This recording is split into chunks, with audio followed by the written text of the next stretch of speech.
आपण जे जेवतो त्याचं खरकट आणि भात आणि भाजीपाल्याची देठ हे कचरा आपण हिरव्या कचरा कुंडीत टाकायचा। आता सुका कचऱ्याबद्दल कोण सांगेल? सांग कावेरी। सुका कचरा म्हणजे आपण झाडू मारलेल ते आणि आपण वहीचे पेज फाडलेल ते चॉकलेट खालेल ते म्हणजे सुका कचरा। ते कचरा कुंडीत टाकायचं निळ्या रंगाचे। शाबास काळ्या होता।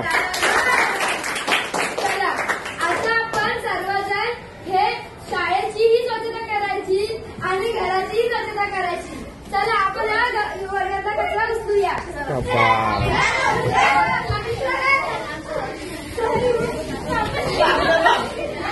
चला बस।